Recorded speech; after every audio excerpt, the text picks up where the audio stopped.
നമസ്കാരം. നമ്മുടെയൊക്കെ മനസ്സിൽ എപ്പോഴെങ്കിലും വന്നിട്ടുള്ളൊരു ചോദ്യമുണ്ടല്ലേ? നമ്മൾ ചുറ്റും നോക്കുമ്പോൾ ചിലർ വലിയ സമ്പന്നരാണ്, മറ്റു ചിലർ വളരെ ദരിദ്രരാണ്. ചിലർക്ക് നല്ല ആരോഗ്യമുണ്ട്, വേറെ ചിലർ രോഗങ്ങൾ കൊണ്ട് കഷ്ടപ്പെടുന്നു. എന്തുകൊണ്ടാണ് ഈ വ്യത്യാസങ്ങൾ? എന്തിനാണ് അല്ലാഹു ഇങ്ങനെ പല തട്ടുകളിലായി മനുഷ്യരെ സൃഷ്ടിച്ചത്? ഈ ഒരു ചോദ്യത്തിന്റെ ആഴങ്ങളിലേക്കാണ് നമ്മളിന്ന് പോകുന്നത്. അതെ, ഈ ഒരു ചോദ്യം എന്തുകൊണ്ട് എല്ലാവരെയും ഒരേപോലെ സൃഷ്ടിച്ചില്ല?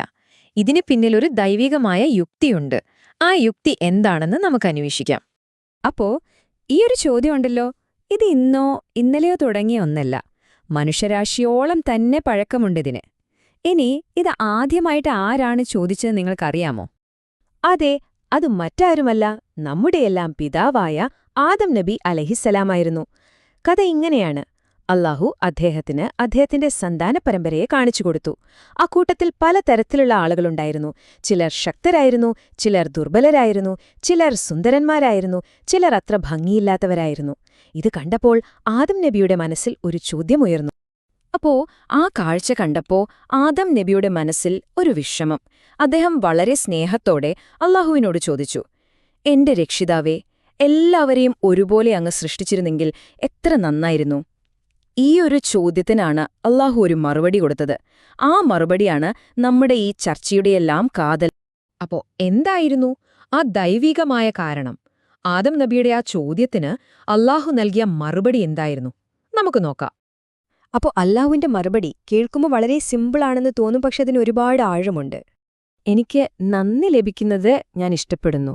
ഒന്ന് ആലോചിച്ചു നോക്കൂ. എല്ലാവർക്കും നല്ല ആരോഗ്യമുണ്ട്, എല്ലാവർക്കും സമ്പത്തുണ്ട്. അങ്ങനെ ഒരു ലോകത്ത് ആരെങ്കിലും തനിക്ക് കിട്ടിയ ആരോഗ്യത്തെ ഒരു പ്രത്യേക അനുഗ്രഹമായിട്ട് കാണൂ? ഇല്ല. പക്ഷേ രോഗിയായ ഒരാളെ കാണുമ്പോഴാണ് അൽഹംദുലില്ലാ, അല്ലാഹുവേ, നീ എനിക്ക് ആരോഗ്യം തന്നല്ലോ എന്ന് നമ്മുടെ മനസ്സിൽ നിന്ന് വരുന്നത്. ആ നന്ദി, ആ ശുക്ർ, അത് അല്ലാഹു ഇഷ്ടപ്പെടുന്നു. അപ്പോ ഈ നന്ദി അല്ലെങ്കിൽ ശുക്ർ അത് മനുഷ്യനിൽ എങ്ങനെയാണ് പരീക്ഷിക്കപ്പെടുന്നത് എന്ന് കാണിക്കുന്ന അതിമനോഹരമായൊരു കഥയുണ്ട്. നമുക്ക് ആ കഥയിലേക്ക് ഒന്ന് പോകാം. ബനൂ ഇസ്രായേലിൽ നടന്ന ഒരു സംഭവമാണ്. കഥാപാത്രങ്ങൾ 3 പേരാണ്. ഒരു കുഷ്ഠരോഗി, മുടിയില്ലാത്ത ഒരാൾ, പിന്നെ ഒരു അന്ധൻ. ഇവരുടെ ജീവിതത്തിലേക്ക് അല്ലാഹു ഒരു പരീക്ഷണം അയക്കാൻ പോവുകയായിരുന്നു. അപ്പൊ സംഭവിച്ചതിതാണ്. ആദ്യം അല്ലാഹു ഒരു മലക്കിനെ ഇവരുടെ അടുത്തേക്ക് അയച്ചു. ആ മലക്ക് വന്ന് ഇവരുടെ പ്രയാസങ്ങളൊക്കെ മാറ്റി നല്ല ചർമ്മവും മുടിയും കാഴ്ചയൊക്കെ കൊടുത്തു, കൂടെ സമ്പത്തും നൽകി. അങ്ങനെ വർഷങ്ങൾ ഒരുപാട് കഴിഞ്ഞു. എന്നിട്ട് അതേ മലക്ക് ഒരു പാവപ്പെട്ട യാത്രക്കാരന്റെ വേഷത്തില് ഇവരെ ഓരോരുത്തരെയായി സമീപിച്ചു. എന്നിട്ട് അവരെ അനുഗ്രഹിച്ച അല്ലാഹുവിന്റെ പേരിൽ ഒരു സഹായം ചോദിച്ചു. ഇവിടെയാണ് ആ പരീക്ഷണത്തിന്റെ റിസൾട്ട് വരുന്നത്. കുഷ്ഠരോഗിയും കഷണ്ടിക്കാരനും എന്താ പറഞ്ഞതെന്നറിയോ? ഇതൊക്കെ ഞങ്ങൾക്ക് പാരമ്പര്യമായി കിട്ടിയതാ, ഞങ്ങൾക്ക് തരാനൊന്നുമില്ല എന്നു പറഞ്ഞവര് കൈമലർത്തി. തങ്ങളുടെ പഴയ അവസ്ഥ അവര് മറന്നുപോയി. പക്ഷേ അന്ധനായിരുന്ന മനുഷ്യന്റെ മറുപടി കേൾക്കണം. അദ്ദേഹം പറഞ്ഞു, സത്യമാണ്, ഞാൻ അന്ധനായിരുന്നു. അല്ലാഹു എനിക്ക് കാഴ്ച തന്നു. ഞാൻ ദരിദ്രനായിരുന്നു, അവൻ എന്നെ സമ്പന്നനാക്കി. നിങ്ങൾക്കിഷ്ടമുള്ളതെടുത്തോളൂ.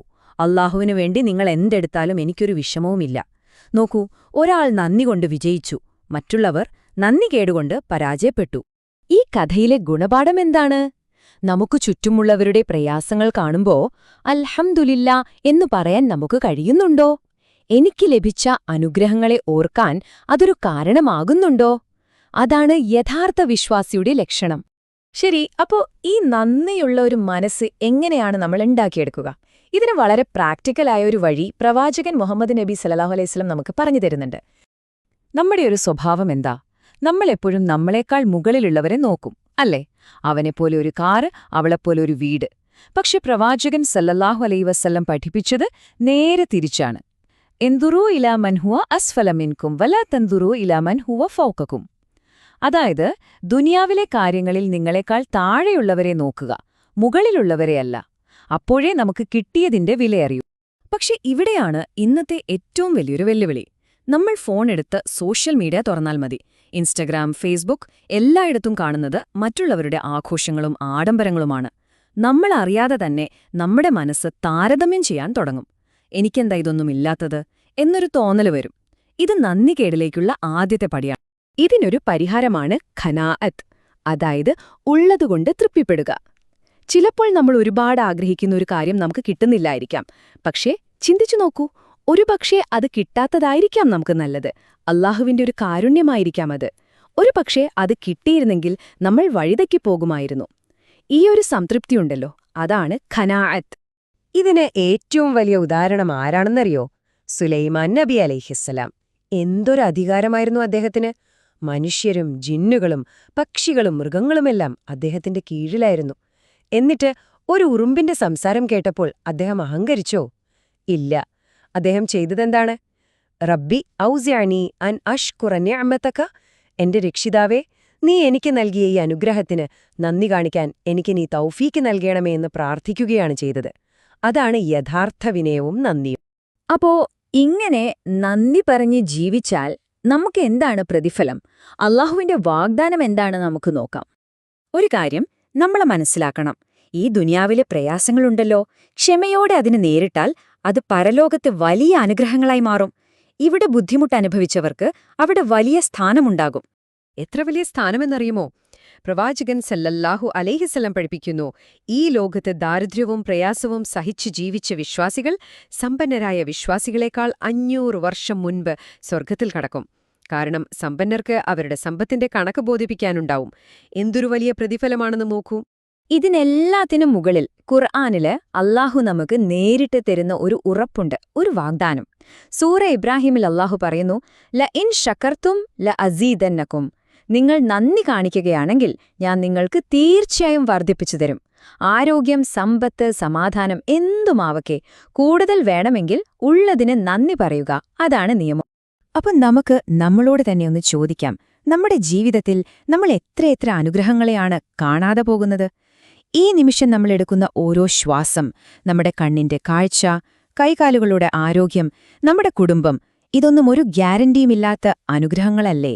നമ്മളിതിനൊക്കെ എത്രത്തോളം നന്ദി കാണിക്കുന്നുണ്ട്? അതുകൊണ്ട് നമ്മുടെ എല്ലാ കാര്യങ്ങളുടെയും തുടക്കത്തിലും ഒടുക്കത്തിലും ഈ ഒരു പ്രാർത്ഥനയുണ്ടാകട്ടെ. വആഖിറു ദഅവാന അനിൽ ഹംദുലില്ലാഹി റബ്ബിൽ ആലമീൻ. സർവ്വലോകരക്ഷിതാവായ അല്ലാഹുവിനാണ് സർവസ്തുതിയും. അല്ലാഹു നമ്മെ എല്ലാവരെയും നന്ദിയുള്ളവരിൽ ഉൾപ്പെടുത്തട്ടെ. ആമീൻ.